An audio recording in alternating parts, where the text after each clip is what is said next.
नमस्कार मित्रों, astro talkies में आप सभी का स्वागत है। शुक्र का राशि परिवर्तन के ऊपर हमारी चर्चा है। शुक्र देव महाराज कुंभ राशि को छोड़ करके अपनी उच्च की मीन राशि में प्रवेश करने जा रहे हैं, यानी कि मीन राशि में आकर के ये एबंडेंट वेल्थ को देने वाले। तो मीन राशि में जो शुक्र है वह उच्च के प्रभाव देते हैं। तो मुख्य रूप से इसमें जो प्रभावी राशियां होंगी वह वृषभ राशि होगी, क्योंकि वह स्वयं में अपने ही राशि के स्वामी है। तो शुक्र का मीन राशि से जो इसका प्रभाव होगा वह वृषभ राशि को प्रभावित करने वाला है, तुला राशि को प्रभावित करने वाला है, क्योंकि जो वृषभ राशि है और जो तुला राशि है यानी कि मार्केट से संबंध रखने वाली जो राशि है, यानी कि जिसको बैलेंस बनाना बहुत आता है, जो हर चीज को नाप तौल करके समझने वाला होता है, वह तुला राशि होती है। तो वह जानता है कि कैसे रिलेशंस को, यानी कि शुक्र जो है जो रिलेशन को भी रिप्रेजेंट करते हैं, वह किस प्रकार से मीन राशि में होकर के अच्छे परिणाम देने वाले बनते हैं। और वहीं कन्या राशि में जहां पर दिमाग अति लगाने के कारण जो शुक्र की जो शुभता होती है वह कहीं ना कहीं नष्ट सी हो जाती है। तो मुख्य रूप से यहाँ देखा जाए तो मीन राशि के ऊपर इस उच्च के शुक्र का बहुत बड़ा प्रभाव है, साथ में वृषभ राशि पर, तुला राशि पर और कन्या राशि पे। तो यहाँ पर इन मुख्य बिंदुओं को समझना होगा कि आखिर इन राशियों के लिए यह जो उच्च का शुक्र है वह क्या प्रभाव करने वाला बन जाता है। तो यहाँ देखिए, यहाँ पर आपको वृषभ में अगर वृषभ राशि वालों को देखें तो वृषभ राशि के लिए अगर देखा जाए तो 2 नंबर की इनकी राशि यानी कि लग्न स्थान पर यहाँ पर 2 होता है। तो 2 के जस्ट अपोजिट में आ जाती है वृश्चिक राशि। तो 8, 9, 10, 11, 12 यानी कि मीन राशि में जब शुक्र है, यानी कि आपके लग्न के या आपके चंद्र राशि के स्वामी जो वृषभ है वह एकादश भाव में होकर के एबंडेंट वेल्थ को देने वाले हैं। तो यहाँ समझिए कि ये जो मीन राशि है, मीन राशि में शुक्र उच्च के होते हैं। और शुक्र प्रेजेंट क्या क्या करते हैं? शुक्र रिलेशनशिप को दिखाते हैं, शुक्र हैप्पीनेस को दिखाते हैं, शुक्र आनंद की अनुभूति को दिखाते हैं, शुक्र जो है वह सुख के कहा जाए तो सुख को देने वाले बनते हैं। यह व्यापार को दिखाते हैं, श्रृंगार को दिखाते हैं, फैशन को दिखाते हैं और यहाँ तक कि बहुत सारे आभूषणों को भी दिखाते हैं। तो आप देखिएगा कि जब शुक्र उच्च के होते हैं उस समय पे जो हीरा व्यापारी है या जो स्वर्ण के व्यापारी हैं वह बहुत सारी स्कीम्स लेकर के आते हैं कि इसके साथ ऐसा फ्री है या इतने % डिस्काउंट है, इस प्रकार की। चाहे आप तनिष्क में देखिए, चाहे आप किसी भी ज्वेलरी को देखिए, किसी भी ब्रांड की ज्वेलरी को देखिए, तो उस समय पर जिस समय शुक्र उच्च अवस्था में होंगे तो उस समय पर इनकी बहुत सारी स्कीम्स निकल के आएंगी। जो स्वर्ण आभूषण है, व्यापार है, बिजनेसेस है, तो इनमें सब में लाभ होता है और सारा कुछ स्त्री वर्ग के लिए, क्योंकि शुक्र लक्ष्मी है। अब यहाँ पर एक विशेष बात क्या है कि मीन राशि में ही गुरु भी उपस्थित हैं। तो गुरु और शुक्र के एक साथ एक राशि में बैठने से यहाँ पर एक कहा जाए तो लक्ष्मी नारायण योग बनता है, यानी कि लक्ष्मी भी है और नारायण भी है। तो इन दोनों की जो युग में स्थिति बनती है, यानी कि देखा जाए तो भगवान विष्णु अपनी पत्नी लक्ष्मी के साथ यहाँ पर विराजमान। तो ज्ञान यहाँ पर धन के साथ यहाँ पर विराजमान होता है। तो ज्ञान की पूजा में धन की भी आवश्यकता होती है। तो क्या होता है कि इन दोनों के मिलन से जो एक बहुत ही सुंदर एक वैभव जो निकल के आता है वह गुरु और शुक्र की उपस्थिति से आता है। तो ये मीन राशि के लिए यहाँ पर विशेष बात है कि यहाँ पर गुरु अपनी ही राशि में स्थित है, साथ में शुक्र भी अपनी उच्च अवस्था को लेकर के हैं। तो यही एक बहुत ही सुख की और एक आनंद की बात है। तो ये जो शुक्र है यह मीन राशि में 16 फरवरी से आ जाते हैं और यह 12 मार्च तक रहने वाले हैं। यानी कि मीन राशि आपकी कुंडली के जिस भाव में भी मीन राशि हो उसमें आप अपने फलों को समझिएगा कि वहां पर कितने आनंददायक फल है। यहाँ पर शुक्र उच्च अवस्था में है और गुरु अपनी ही राशि के हैं, तो यहाँ पर लक्ष्मी और नारायण का जो एक अद्भुत संगम है, जो अद्भुत वैभव है, वह यहाँ पर देखने को मिलेगा। तो यहाँ पर देखिए, अगर शुक्र को देखते हैं तो यह क्या आपके किस किस भाव को, अगर मीन राशि को देखा जाए तो मीन राशि में यानी कि आपके लग्न के भाव में गुरु और शुक्र स्थित होते हैं। तो आपके कम्युनिकेशन का भाव, आपका विरासत का भाव और आपका जस्ट अपोजिट यानी कि कन्या राशि। अब यहाँ पर एक बहुत ही महत्वपूर्ण बात हो जाएगी कि कन्या राशि में शुक्र नीच के क्यों होते हैं। तो देखिए, जो कन्या राशि है वह अगर हम नैसर्गिक कुंडली को देखते हैं तो उसमें कन्या राशि का जो संबंध है वह छठे भाव से होता है। छठा भाव क्या है? संघर्ष देने वाला होता है, आपको बहुत सारे अपोजिशन से आपको संघर्ष करवाता है। तो यहाँ पर जो शुक्र रिलेशन का काम करने वाले हैं, और रिलेशन का जब संबंध आपका बुध की राशि, बुध यानी कि बहुत ज्यादा दिमाग लगाना किसमें? संघर्ष के लिए।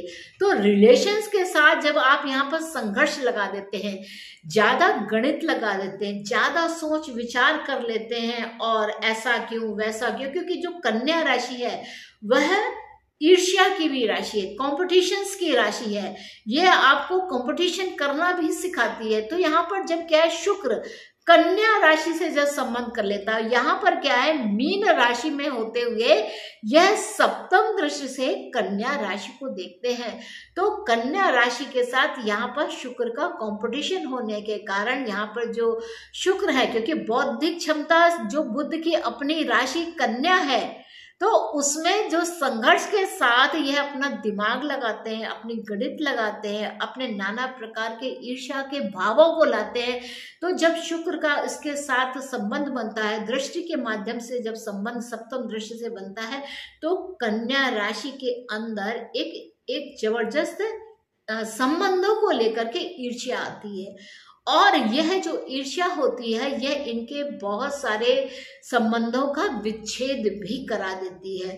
तो यहाँ पर जब कहा जाए छठे भाव में शुक्र हो जाए, या अगर कन्या राशि से किसी भी प्रकार से शुक्र का संबंध बनता है, तो वहां पर रिलेशनशिप, जिस भाव में कन्या राशि है उससे रिलेशनशिप जो है अच्छी नहीं रहती। तो यह कुल मिलाकर के यहाँ पर भाव होता है। तो इसीलिए जो कन्या राशि होती है, कन्या राशि में शुक्र का भाव अच्छा नहीं मिलता है, क्योंकि बौद्धिक क्षमता अधिक लगाई हुई होती है। ये बहुत ही बेसिक कंसेप्ट है। वृषभ राशि के लिए जैसे कहा गया है कि वृषभ राशि के लिए जो मीन राशि है वह उनके एकादश भाव से संबंध रखती है, और वृषभ राशि का जो संबंध है वह खान पान से है, आपके वैभव से है, वाणी से है, बातचीत से है। और इसका अगर हम संबंध देखें कि तो यह क्या इच्छाओं के भाव में आता है। तो यहाँ पर इच्छा जो है वह किस प्रकार से एक नकारात्मक सोच लेकर के आती है, यानी कि आपके छठे भाव में, माफ कीजिएगा, आपकी पंचम भाव में, यानी कि इच्छा, मंत्र सिद्धि के इच्छा करने में भी आपकी गणित अधिक लगती है। तो यहाँ पर क्या होता है कि जो आपका मंत्र सिद्धि का कार्यक्रम है, अगर कोई आपको कोई मंत्र देता भी है कि आप ये ऐसे करके ये काम को करिए, तो भी आप उसमें ज्यादा दिमाग लगाएंगे, ज्यादा सोचेंगे, और अपने उस विचार के कारण, उस ज्यादा गणित लगाने के कारण, विचार में गणित लगाने के कारण जो वह भाव है वह स्पॉइल हो जाता है। तो यहाँ देखना है कि बुद्ध का प्रयोग उतना ही करो जिसमें संबंध रहने लायक बना रहे। तो इस प्रकार का संबंध होता है। वहीं अगर तुला राशि को देखते हैं तो तुला राशि के लिए यहाँ पर जो छठा भाव है, छठा भाव यहाँ पर एक्टिवेशन देता है, यानी कि एक्टिवेशन दे रहा है छठे भाव में, यानी कि मीन राशि में यहाँ पर गुरु और शुक्र विद्यमान है। तो यह मामा का संबंध हुआ, यानी कि माँ से तीसरा भाव, माँ माँ के भाई के संबंध होता है। तो यह जो मामा से संबंध हुआ, तो ऐसे में क्या है, आपके जो मामा वर्ग हैं या आपके माँ का जो परिवार है, वहां पर कोई शुभ आयोजन हो और उस आयोजन में शायद आप ना हो। तो ऐसा भी यहाँ पर होता है कि गुरु और शुक्र की जो उत्पत्ति है यूं छठे भाव में, लेकिन गुरु चूंकि मीन राशि के स्वयं के स्वामी हैं और यहाँ यह छठे भाव में विराजित है, तो यह भी एक प्रकार से बहुत अच्छी स्थिति है। यह कंपटीशन देता है, हेल्दी कंपटीशंस देगा, क्योंकि अपनी ही राशि में छठे भाव में मीन राशि का होना, अपनी ही राशि में गुरु का स्थित होना और उसमें शुक्र का आ जाना। अब यहाँ पर के देखिए, शुक्र आपकी लग्न के स्वामी हैं, आ जाते हैं आपके छठे भाव में। तो यहाँ पर आपको यह भी देखना होगा कि यह मीन राशि में उच्चता के परिणाम दे। तो इस समय स्वास्थ्य के दृष्टिकोण से भी आपको यहाँ पर अपने स्वास्थ्य को देखना बहुत ही ज्यादा आवश्यक होगा। इसमें आप देखेंगे कि आपकी जो वृषभ राशि है वह वृषभ के स्वामी होकर के यह, यानी कि अष्टम भाव के स्वामी होकर के यह षष्ठ भाव में विराजित हो रहा है। तो यह अगर शुक्र की महादशा चलती हो या शुक्र की अंतरदशा चलती हो या प्रत्यांतर भी चलता हो, तो यह जो शुक्र है यह विपरीत राजयोग को देने वाला बनता है।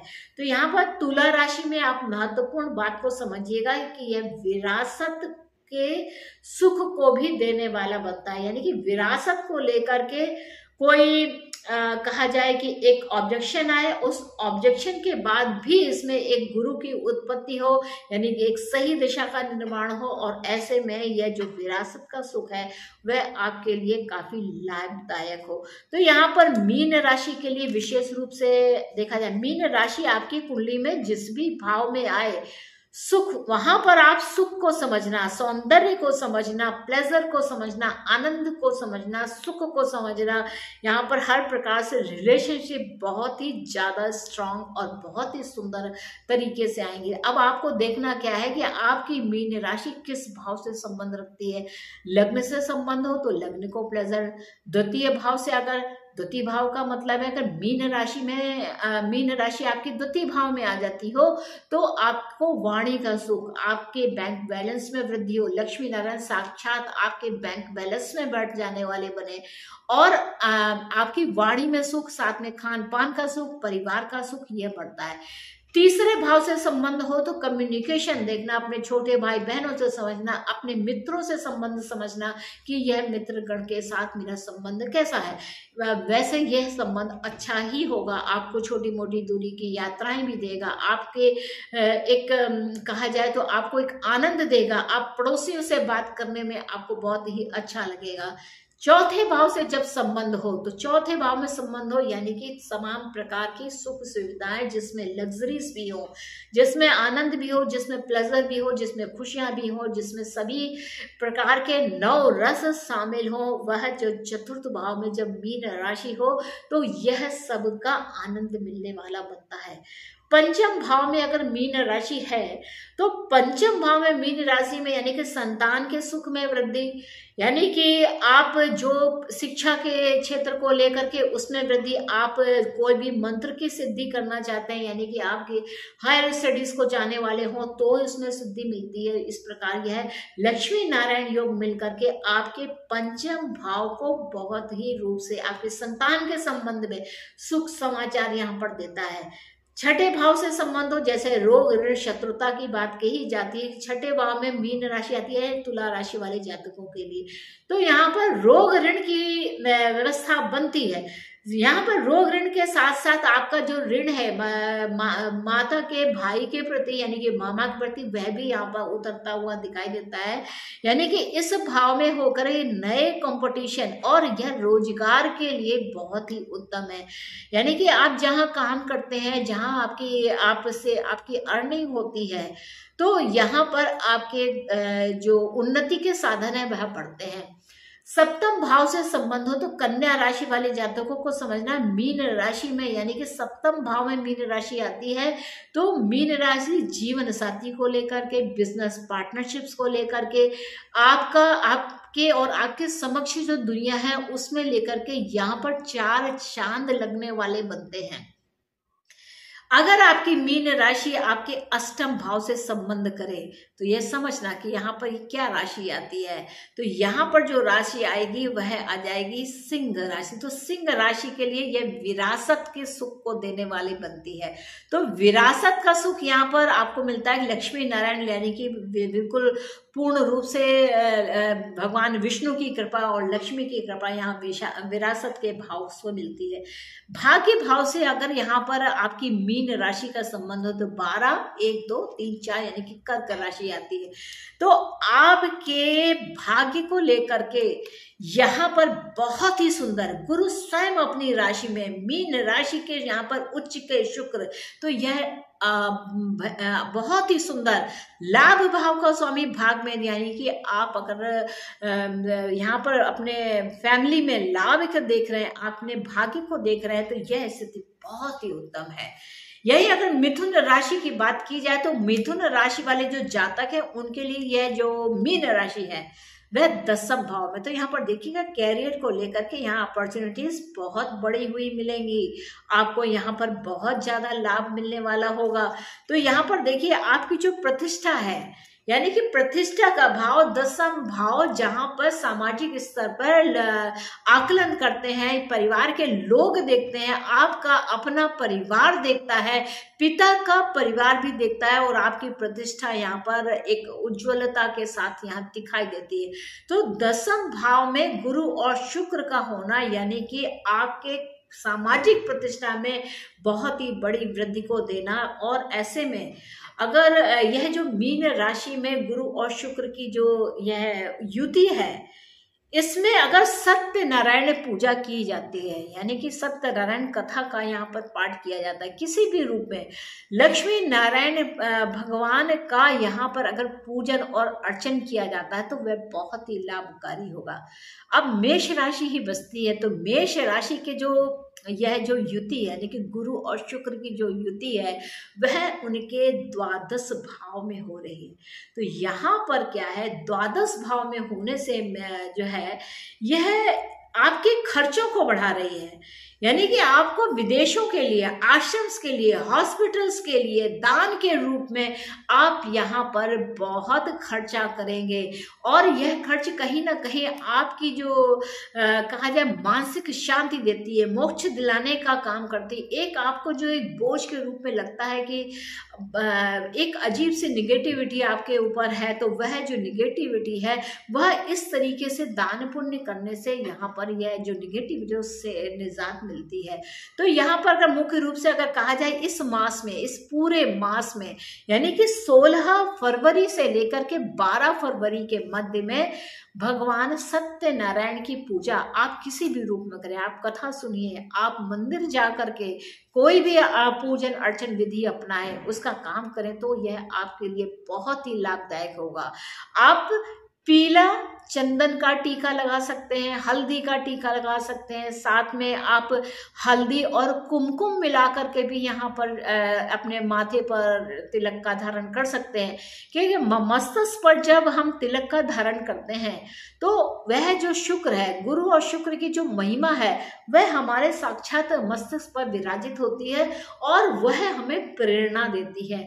तो इस प्रेरणा को अपने जीवन में सत्का पूर्ण रूप से लाने के लिए अगर प्रतिदिन हम तिलक को लगाते हैं तो यह बहुत ही सुंदर आपके अंदर एक प्रेरणा आ जाती है, एक शक्ति आ जाती है, आपके अंदर जो निराशा पाली जो दृष्टिकोण होता है वह समाप्त होता है और आप देखेंगे कि आपके जीवन के नए द्वार भी यहाँ पर खुलते हैं।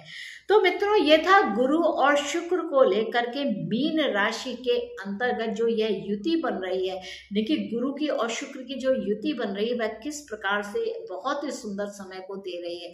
तो मित्रों, मुझको आज्ञा दीजिए, मिलेंगे नेक्स्ट एपिसोड में किसी और सुंदर विषय के साथ। तब तक के लिए नमस्ते। और सत्यनारायण की पूजा को आप समझिए, आप उसके YouTube वीडियो देख सकते हैं, आप किसी मंदिर में जा करके उस कथा को सुन सकते हैं कि वह कथा जो आप सुने तो उसका ध्यान दें कि ऐसी कथा क्यों कही गई, इसमें क्या विशेष बात है जिसको हमें सुनना चाहिए। तो जैसा सत्य नारायण का नाम है, यानी कि जो सत्य है उसी को ही नारायण समझना चाहिए।